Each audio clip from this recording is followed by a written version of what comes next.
일론 머스크가 새로운 정당을 만들었다고요? 이게 테슬라 주가에 미치는 영향은? 안녕하세요, 아드쇼트입니다. 여러분 혹시 뉴스 보셨나요? 테슬라 일론 머스크가 또 사고를 쳤습니다. 이번엔 사업이 아니라 정치판에 뛰어들어 새로운 정당을 만들겠다고 선언했어요. 테슬라와 스페이스X만으로도 바쁠 텐데 왜 갑자기 정치? 오늘은 이 흥미로운 이야기에 숨겨진 배경과 과연 그의 정치 행보가 테슬라 주가에 어떤 영향을 미치고 있는지, 그리고 앞으로 어떻게 될지 함께 이야기해 보겠습니다. 이야기는 트럼프 대통령이 거대한 감세 법안에 서명하면서 시작됩니다. 이 법안은 최소 4조 달러라는 엄청난 금액을 이미 천문학적인 수준의 국가 부채에 더하게 될 거라고 해요. 그리고 더욱이 친환경 에너지 같은 미래 산업보다는 화석 연료 같은 기존 산업을 밀어주는 내용이라 일론 머스크의 심기를 제대로 건드렸죠. 머스크는 이 법안이 통과되면 새로운 정당을 만들겠다고 으름장을 놨는데요.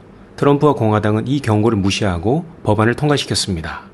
그러자 머스크는 트럼프를 향해 정신 나갔다고 비난했고, 트럼프 역시 머스크가 완전히 맛이 갔다며 날선 반응을 보였죠. 심지어 트럼프는 머스크가 전기차 인센티브를 없애는 법안 때문에 화가 났다고 주장하기도 했습니다. 일론 머스크는 공화당과 민주당이 사실상 단일 정당이라고 주장합니다. 마치 머리 두 개 달린 뱀처럼 이 두 당이 끊임없이 국가 부채를 늘리는 공통된 죄를 짓고 있다는 거죠. 머스크는 자신이 만들 아메리카당이 바로 중간에 있는 80%의 국민을 대변할 것이며 중도적인 정책을 펼치고 국가 재정을 건전하게 만드는 것을 최우선 목표로 삼겠다고 말했습니다. 머스크의 이런 주장은 많은 유권자들에게 매력적으로 들릴 수 있습니다. 실제로 스스로를 무소속이라고 밝힌 유권자의 비율은 현재 43%로 갤럽이 1988년부터 관련 조사를 시작한 이래 가장 높은 수치라고 해요. 이는 기존 양당에 대한 국민들의 불만이 얼마나 큰지 보여주는 지표이기도 하죠. 머스크의 말처럼 양당 모두 재정적으로 무책임한 감세와 지출 확대를 통해 빚을 늘려왔다는 점은 부인하기 어렵습니다. 이런 상황에 지쳐있는 무소속 유권자나 중도층은 사실상 모든 대선 결과를 좌우하는 스윙 보터 역할을 하고 있어요. 하지만 현실은 그리 녹록지 않습니다. 연구 기관인 판게아 폴리스의 테리 헤인즈는 머스크의 제3당 시도에 대해 이렇게 말했는데요. 거의 확실하게 실패할 정치적 도박이며 마치 장난감을 집어던지는 어린아이의 짜증을 섞어놓은 것 같다 라고 혹평했습니다. 사실 미국 정치에서 의미 있는 제3당을 만드는 것은 거의 불가능에 가깝다고 여겨지는데요. 여기에는 오랜 역사적 배경이 있어요. 대표적인 실패 사례를 볼까요? 1990년대에 로스 페로라는 사업가가 제3당을 통해 대통령에 도전했습니다. 그는 당시 상당한 인기를 끌었지만 두 번의 대선에서 단 한 표의 선거인단 득표도 얻지 못하고 실패했습니다. 미국에선 최근 30년간 헌법당, 자유당, 리폼당, 녹색당 등 수많은 제3당 시도가 있었지만 대다수가 큰 영향력을 발휘하지 못했어요. 그렇다면 왜 미국에서는 제3당이 성공하기 어려울까요? 이는 미국의 독특한 정치 시스템 때문입니다. 미국은 대통령 선거에서 각 주마다 승리한 후보가 그 주의 모든 선거인단을 가져가는 승자 독식 방식을 채택하고 있어요. 예를 들어 한 주에서 51%의 득표율로 이기면 그 주의 100% 선거인단을 가져가는 식이죠. 이 시스템은 소수 득표로는 선거인단을 확보하기 어렵게 만들어서 자연스럽게 두 개의 거대 정당에 유리하게 작용합니다. 또한 미국은 각 주마다 선거에 출마하기 위한 규정이 매우 복잡하고 엄격해서 오랫동안 자리 잡은 양당에 절대적으로 유리하게 되어 있어요. 새로운 정당이 50개 주 전체에 걸쳐 후보를 내는 것은 엄청난 시간과 자원이 필요한 일입니다. 게다가 일론 머스크 본인의 개인적인 비호감도도 문제입니다. 그의 호감도는 약 37%인 반면 비호감도는 약 55%에 달한다고 해요. 특히 그가 트럼프 행정부에서 비공식적으로 도지, 즉 정부 혈성 부서의 책임자 역할을 하면서 트럼프의 하수인처럼 비춰진 이후 그의 비호감도가 급격히 상승했어요.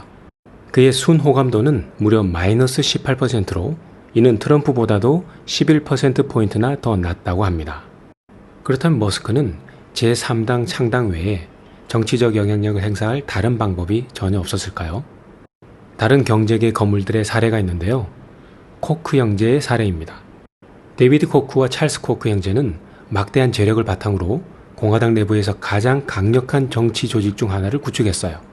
이들은 제한된 정부와 자유시장 경제를 옹호하는 네트워크를 만들어서 2010년 의회 장악을 주도하는 데 큰 역할을 했고 현재까지도 막대한 영향력을 행사하고 있습니다. 코크 형제의 사례는 일론 머스크에게 중요한 시사점을 줍니다. 즉, 새로운 정당을 만드는 대신 기존 정당 내부에서 영향력을 확대하는 방식이 훨씬 효과적일 수 있다는 거예요. 다른 거물급 후원자들도 이러한 방식으로 정치적 영향력을 행사하고 있는데요. 공화당 측에서는 은행가 후계자인 티모시 멜론, 카지노 거물 미리엄 아델슨, 슐리츠 매치 상속인 리처드 율라인, 해치퍼드 거물 켄 그리핀 등이 대표적입니다. 민주당 측에서는 페이스북 공동창업자인 더스틴 모스코비치, 벤처 투자가 리드 호프만, 그리고 헤지펀드 개척자 조지 소로스 등이 있습니다. 참고로 앞서 소개드린 거물들의 기부금도 어마어마한데요. 티모시 멜론은 2020년부터 2024년 6월까지 연방 후보자 및 정치위원회에 2억 2,700만 달러를 기부했으며 거의 전부가 공화당에 전달되었어요. 그리고 2024년 선거에만 1억 6,500만 달러를 추가 기부했죠. 또한 미리엄 아델스는 미국의 대표적인 공화당 후원자로 2024년 대선에서 트럼프 재선 캠페인에 1억 600만 달러를 기부하여 세 번째로 큰 후원자가 되었습니다. 이외에도 많은 경제계 거물들이 공화당과 민주당 양당을 위해서 최소 수천만 달러에서 수억 달러 이상을 기부했습니다. 심지어 한때 무소속으로 뉴욕 시장을 지냈던 금융계의 억만장자 마이클 블룸버그조차 2018년에 민주당으로 당적을 변경했는데요. 이는 아마도 그가 대통령 출마를 계획하면서 무소속 또는 제3당 소속으로 승산이 없다는 것을 알았기 때문일 거예요.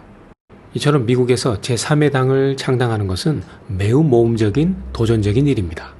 이걸 일론 머스크가 하려고 하는 거고요.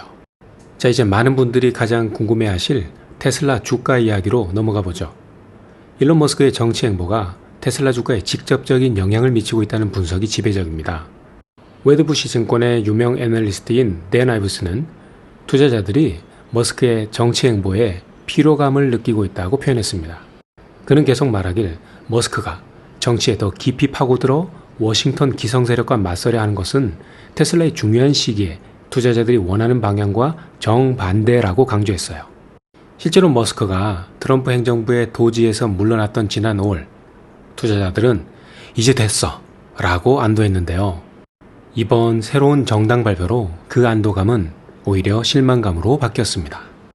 작년 12월 테슬라 주가는 약 480달러로 정점을 찍었는데 당시 투자자들은 머스크와 트럼프의 긴밀한 관계가 테슬라의 이득이 될 것이라고 기대했어요.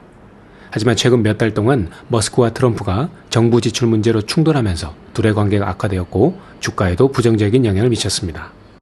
애널리스트 댄 아이브스는 트럼프가 머스크를 경쟁자로 여기게 되면서 테슬라 주가가 압박을 받을 것이라고 예측했습니다. 그는 머스크는 트럼프를 계속 자극할 필요가 없다. 트럼프는 앞으로 몇 년 동안 머스크, 테슬라, 스페이스X에 더 많은 장애물을 만들 수 있다고 경고했습니다. 지난주 테슬라는 2분기 전기차 인도량이 약 38만 4천 대로 2024년 같은 기간보다 13.5% 감소했다고 발표했는데요. 이는 머스크의 정치 참여가 테슬라의 실적에도 영향을 미친 것으로 보입니다. 그럼 테슬라 주가는 앞으로 어떻게 될까요? 현재로서는 단기적으로 볼 때 부정적인 압력이 지속될 가능성이 높습니다. 일론 머스크의 잦은 정치적 발언과 새로운 정당 창당은 투자자들에게 불확실성을 심어주고요. 특히 트럼프의 갈등이 심화될 경우 테슬라에 대한 정부 정책적 불이익이나 규제 강화 등의 리스크가 예상되고요. 단기적으로는 300달러 선 아래에서 추가적인 변동성과 하락 압력을 받을 것으로 예상됩니다. 장기적으로는 일론 머스크의 리더십이 테슬라의 혁신과 성장 동력을 유지할 수 있는지에 달려있는데요. 특히 댄 아이브스 같은 낙관적인 애널리스트들은 머스크가 다시 테슬라에 집중한다면 500달러 목표를 달성할 수 있다고 전망했습니다. 여러분이 일론 머스크라면 어떻게 하시겠어요? 그에게 있어 최선의 길은 뭘까요?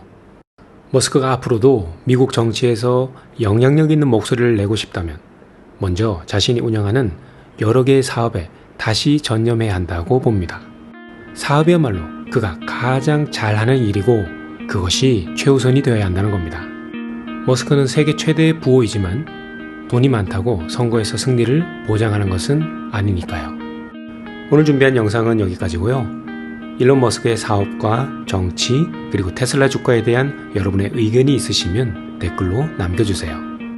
여러분의 성공 투자를 응원합니다. 구독과 좋아요도 부탁드려요.